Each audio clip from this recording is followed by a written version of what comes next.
Welcome back, welcome back, welcome back to another episode. I am very excited for this conversation to share with you today because it's personal. And as you see, the title of the episode is Behind Difficult Conversations, Part Two, From Conflict to Courageous Collaboration. And I chose this title because I had an experience of having what was a string of difficult conversations that ended in a very collaborative resolution. And it can be done. It can be done. And so I'm grateful for the tools that I have and the person with whom I had this interaction with, the tools that they had, because it really demonstrated, it allowed me, it allowed us to demonstrate what's possible. And when you engage in courageous conversation, I'll start by sharing a little bit of a myth. And that is that difficult conversations, and in order for conflict to be resolved effectively, it has to be done in this sort of very sterile, proper, completely calm manner all of the time. And that couldn't be further from the truth. Conflict can have an escalation phase, as I've done. What I did a training on conflict, and it talks about the stages of conflict. So, one of the stages of conflict is escalation. And you can have an escalation of emotions, an escalation in conversations, and it can be very intense. And so I have a friend and also a colleague with whom I frequently work and collaborate with. And we had a conversation in which she said something that hit me in a particular way. And for me, the way that I manage myself and when I am hit emotionally in a particular way is I'm not a person who always blurts or spouts everything out immediately. I'm a processor. And so I have to take things and process them and sort of evaluate and reflect what's mine, what is the origin of the upset before I bring it to a person. Now, in this particular case, not only was what she said that I interpret it in a particular way that really, really kind of hurt my feelings, but it was during a very just intense time in general, not in the world. Also, it was a very intense time in my life. My ability to sort of sort through the emotions became sort of decompensated.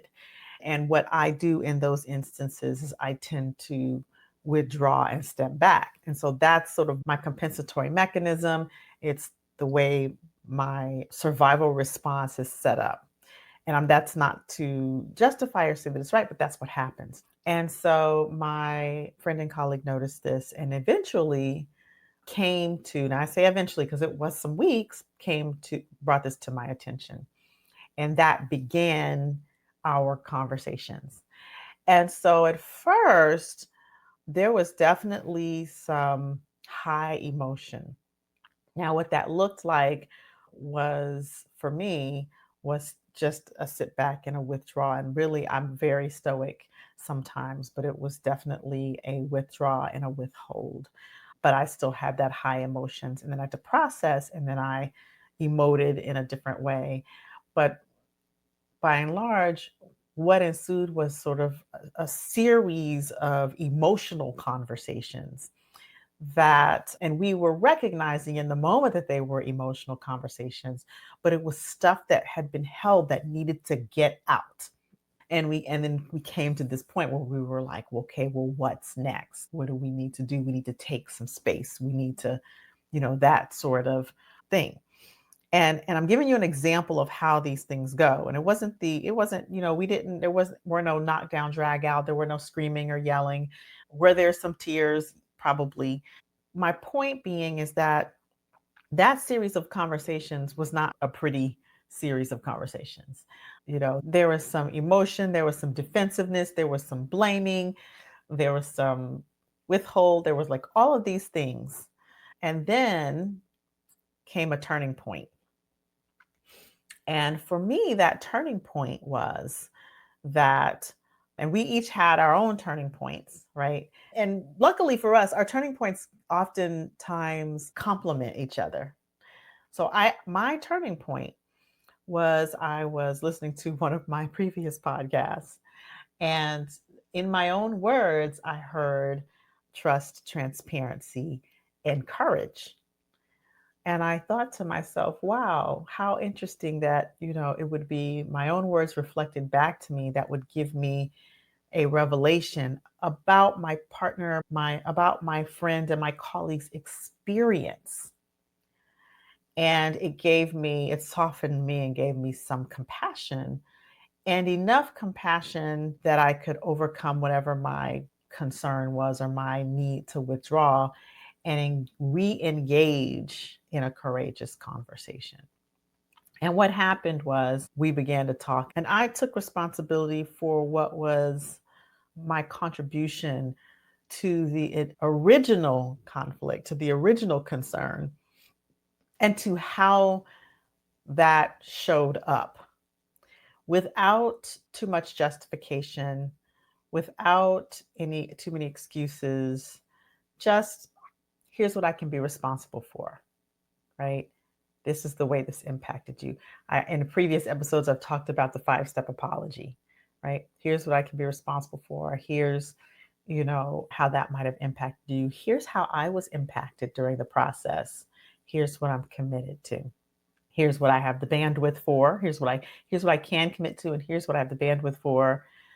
Um, and just like kind of laid that on the table, laid my cards on the table, as they say. And what that did was, I think the courageous part for me was like really opening up and letting her into my experience of not only her at that time and what sort of ensued the changed behavior, but also like my experience of life at that time and my headspace. And what that did was, by me stepping forward courageously and in sort of taking responsibility for the impact and the behavior, I think it allowed her to understand and softened her listening a bit so that she could acknowledge that experience, which is what I needed in the moment, to be acknowledged and to be understood. And then she could say, okay, well, this is how this impacted me, and I can acknowledge and be understood. And then we moved from this sort of conflict into a collaborative conversation, recognizing each other's lived experiences, recognizing what everything that went into that, and really starting to talk about what the future looks like. How can we prevent things like this from happening again? I can commit to when I feel something, say something, and she could commit to when she feels a shift, naming it right away so that even if I'm not aware, I can be made aware and then say what's going on. And it turned into really a collaboration, which is now moves it into a restoration. So we talk about these stages of conflict. Once you have this space of resolution, then the healing can begin. So you have sort of this pre-conflict space, right? This sort of latent was what it's called, conflict, this latent conflict. And that latent conflict was probably more even before the conversation where my feelings got hurt. It was probably, there were some other things that, there was like, there were there were circumstances that gave the grounds for conflict to occur, right? So there was latent conflict. And then the incident happened that where I got my feelings hurt, right? I had to be responsible for, I interpreted something a certain way and I got my feelings hurt. And it turns out that the way I interpreted it wasn't the way that it was meant when it was said. But because I didn't say anything, I didn't have the opportunity to know that. And I didn't give her the opportunity to share that. So then the escalation phase began. And then the escalation led to sort of the climax of the conflict, which were these series of conversations. People think the climax of conflict is one big blowout, but that's not always the case. It can be a series of conversations, a series of things until something happens and a resolution occurs, right? So there's some type of, you go into a stalemate where you're just like locked in, nobody wants to be wrong. And so you can go into a stalemate and that can last for days or it can last for months or it can last for years, which in and of itself is a whole other episode of long-standing conflict and how that can cause trauma. Or you can move into a stage where there's sort of this compromise, people where you're that resolution phase. You're in the talks and you're what myself and my colleague friend did is the series of conversations that lead to resolution. And then once you have those compromise, those resolution conversations, then the healing can begin. And that healing over time is what restores trust, is what restores safety in relationships. And so I share this with you, this very personal example, for a couple of reasons. Number one is I've been doing this work for well over a decade, and we have to give space for our humanity, right? I have a default way of being from my upbringing, from my trauma experiences, and it in high times of stress, we are likely to default to our survival response behaviors. Okay, so I think that's important. No matter how much work you've done, a lot of times when there is high stress, especially if it's high prolonged stress, it is likely that we will default to our survival response behavior. We must, when that happens, we must give ourselves space and have compassion for ourselves when that happens, right? We're not perfect, we're human. The second reason I share that or share this story is because, there is always an opportunity to become aware and to then begin that restoration process. Resolution is not a linear process, right? So you may have the escalation and you may have some locked in, some, gridlock, sort of stalemate type things. You may begin a resolution and go back into a gridlock. You may begin a resolution and have another escalation. So it's important to understand that conflict resolution is not always a linear process, and it's not going to always look like a picture perfect mediation. It can be emotional, it can get ugly, but I think what's important to understand is even in conflict, when harm is done, it can be mended. It can be mended, but it takes courage and a willingness to be responsible for one's actions, at least one person to step in courageously. And that's not to say that I was that one person, because between me and my friend, colleague, we are both those people at any given time in any given type of conflict. We both lean into the discomfort and we both lean into those difficult scenarios. But it does take at least one person to step up and be courageous about these types of conversations. And it also takes skill and practice. If you never practice, if you're always avoiding, or if you're never practicing emotional regulation to the point where you can turn these conflicts into collaborations, then it'll never happen. And that's why I do the trainings that I do. That's why I do the workshops that I do. That's why I have this course, because if we're going to, as a community, as a collective, as a nation, as a world, deal with all of this conflict that is going on between people, then we're going to have to learn the skills to do it and practice those skills. And so, it's difficult conversations are going to occur. Conflict is going to occur. That is just the way it is. That is just nature of human interaction.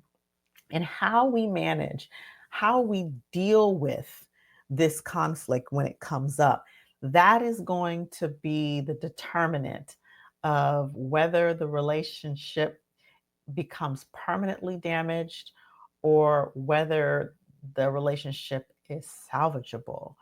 And most times, when you have two committed people, and even if you have one committed and one open person, right? But when you have one committed and one open, or two committed people, the relationships can be salvageable. Sometimes maybe not. Sometimes it's the end of the season, and the relationship must be completed. I've actually had that, and I think I've shared about that on previous podcasts. But sometimes what the resolution is the completion of the relationship. In this case, that is not the case, but I have had other difficult conversations where the resolution was the end of the relationship. And not in a very ugly way, just in a very, okay, I guess we're complete, you know, in so many words.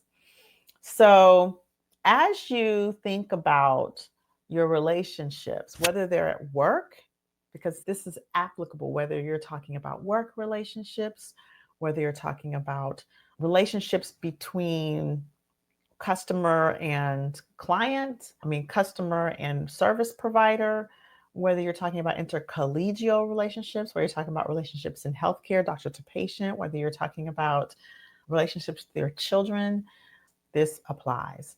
And so I encourage you, when those difficult conversations, what are the conversations that maybe you're avoiding, where you have some feelings? What are the conversations that have started, but maybe you're gridlocked and you're avoiding one another, or you're avoiding conversation? What are the cases in which you have successfully resolved those conflicts, and what did that look like, and what did that take? Right? So I encourage you to reflect on that this week. And if you need some, assistance in letting go of stuck emotions related to conflict, that's something that can be done. That's something that can be done. And that's one of the things that I do when I do one-on-one coaching. If you're in an organization and you're finding that you're having trouble managing the team dynamics because of constant conflict, then maybe we need to get to the root of the conflict. Maybe we need to get to the root of what's not being heard, or who's not being feeling seen, or who's not feeling valued. Right. So that's one of the ways that I facilitate conversation. It's one of the ways that I help facilitate workshops. If you are in an organization where people don't know how to communicate, people don't know how to deal with, maybe leaders don't know how to deal with disgruntled colleagues or employees, this is one of the things that can help with that. So reflect on that. And of course, at the end of the day, if you need assistance, I invite you to invite me into a conversation to see what we might do to collaborate and work with and bring resolution and skills of communicating in difficult conversations and conflict to your family or community or organization.